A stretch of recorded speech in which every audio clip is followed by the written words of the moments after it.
Hi hello. ഇന്നത്തെ video ഞങ്ങളിത് പുൽക്കൂട് ഉണ്ടാക്കുന്നതാണ് കേട്ടോ. കഴിഞ്ഞു പോയ വർഷങ്ങളിലേതുപോലെ ഇത്തവണയും പുൽക്കൂട് ഉണ്ടാക്കാമെന്ന് വിചാരിക്കുന്നുണ്ട്. പക്ഷേ ഇത്തവണ എന്താവുമെന്ന് ഒരു പ്രതീക്ഷയില്ല. കാരണം നയനം ഉള്ളതുകൊണ്ട് തന്നെ. ഇപ്പോൾ അവൾ കുറച്ച് വലുതായിട്ടുണ്ട്. അത് മാത്രമല്ല അവളുടെ കുരുത്തക്കേട് കുറച്ച് കൂടിയിട്ടുണ്ട്. അതുകൊണ്ട് എന്ത് ചെയ്യുമെന്നൊന്നും പറയാൻ പറ്റത്തില്ല. കഴിഞ്ഞ പ്രാവശ്യമൊക്കെ ഉപയോഗിച്ച് കുറച്ച് സാധനങ്ങൾ ഇവിടെ ഇരിപ്പുണ്ടായിരുന്നു. അതെല്ലാം കൂടി വെച്ച് കേട്ടോ ഇത്തവണയും ഉണ്ടാക്കുന്നത്. പുതുതായിട്ട് ഒരു ട്രീ മാത്രമേ വാങ്ങിച്ചിട്ടുള്ളായിരുന്നു. ഇപ്പം ആ സാധനങ്ങളെല്ലാം എടുത്ത് ഞാൻ വെക്കുന്നതിന് അവൾക്കും എടുക്കണമെന്നും പറഞ്ഞ് അവളത് കരഞ്ഞുകൊണ്ടിരിക്കുക. അങ്ങനെ അതെല്ലാം എടുത്ത് വെച്ചിട്ട് ഓരോന്നായിട്ട് ഞാൻ സെറ്റ് ചെയ്തുകൊണ്ടിരിക്കുക കേട്ടോ. ഞാനും ഇതേ അപ്പോഴത്തേക്കിനും ഓടി വന്നിട്ടുണ്ട്. എന്നെ സഹായിക്കാനാണെന്ന് പറഞ്ഞാൽ വന്നത്. എന്നിട്ട് ആ പെട്ടിയിലിരുന്ന മുഴുവൻ സാധനങ്ങളും അവൾ തള്ളിയിട്ട് കേട്ടോ. അവളുടെ കയ്യിൽ നിന്നെല്ലാം വാങ്ങി വെച്ചിട്ട് ഞാൻ അവളെ എഴുന്നേൽപ്പിച്ച് വിടുന്നുണ്ടെങ്കിലും പിന്നെയും കുറച്ച് കഴിയുമ്പോൾ എൻ്റെ അടുത്തോട്ട് തന്നെ തിരിച്ചു വരും കേട്ടോ.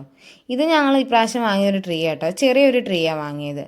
പിന്നെ അതെല്ലാം ഞാൻ സെറ്റ് ചെയ്ത് അതിൽ ഹാങ് ചെയ്യാനുള്ള മിക്ക സാധനങ്ങളുടെയും വള്ളിനായിരുന്നു ഇതേ അവിടെ കുത്തിയിരുന്ന് പൊട്ടിച്ചുകൊണ്ടിരിക്കുക കേട്ടോ.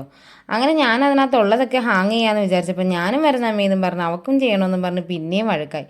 അങ്ങനെ കുറച്ചൊക്കെ അവളെ കൊണ്ട് ചെയ്യിപ്പിച്ചു കേട്ടോ.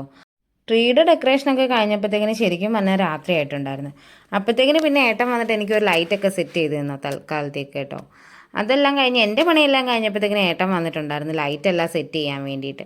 ഇതേ വിച്ചൂട്ടൻ വന്നപ്പോഴത്തേക്കിന് ട്യൂഷൻ കഴിഞ്ഞ് വന്നിട്ടുണ്ട് കേട്ടോ. അവൻ അതൊക്കെ ദേ നോക്കിയിരിക്കുക. അങ്ങനെ എൻ്റെ ട്രീയെ ഞാനൊരുക്കി സുന്ദരനാക്കിയിട്ടുണ്ട് കേട്ടോ. അങ്ങനെ ട്രീ എല്ലാം റെഡിയാക്കി കഴിഞ്ഞപ്പോൾ ഏട്ടൻ എന്തേ ലൈറ്റുകളെല്ലാം ടെസ്റ്റ് ചെയ്തുകൊണ്ടിരിക്കുക കേട്ടോ, കത്തുന്നുണ്ടോയെന്ന്. കഴിഞ്ഞ തവണ എടുത്ത് പാക്ക് ചെയ്ത് വെച്ചതല്ലേ, ഇത്തവണ അത് പ്രവർത്തിക്കുന്നുണ്ടോയെന്ന് അറിയണമല്ലോ. അങ്ങനെ ലൈറ്റെല്ലാം സെറ്റ് ചെയ്ത് സ്റ്റാറും കൂടെ തൂക്കിക്കഴിഞ്ഞാൽ ആ സ്റ്റാർ കത്തിയപ്പോൾ തന്നെ പകുതി ക്രിസ്മസ് വൈബ് ആയി കേട്ടോ. പിന്നെ ഇനിയുള്ള പണിയെന്ന് വെച്ച് കഴിഞ്ഞാൽ ഈ പുൽക്കൂടിനകത്ത് സ്വരൂപങ്ങൾ വെക്കുന്നതായിരുന്നു.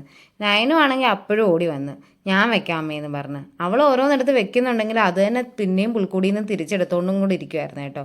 പിന്നെ എങ്ങനെയെങ്കിലുമൊക്കെ അവളെ കൊണ്ട് അത് വെപ്പിച്ച് അങ്ങനെ അതുകൂടി കഴിഞ്ഞപ്പോൾ നമ്മുടെ പുൽക്കൂട് കാണാൻ നല്ല ഭംഗിയുണ്ടായിരുന്നു കേട്ടോ. പക്ഷേ ഇത് എത്ര ദിവസം ഇങ്ങനെ ഇരിക്കുമെന്ന് അറിയത്തില്ല. നയനും ഇപ്പോഴേ ഓരോന്ന് പെറുക്കാനായിട്ട് തുടങ്ങിയിട്ടുണ്ട് കേട്ടോ.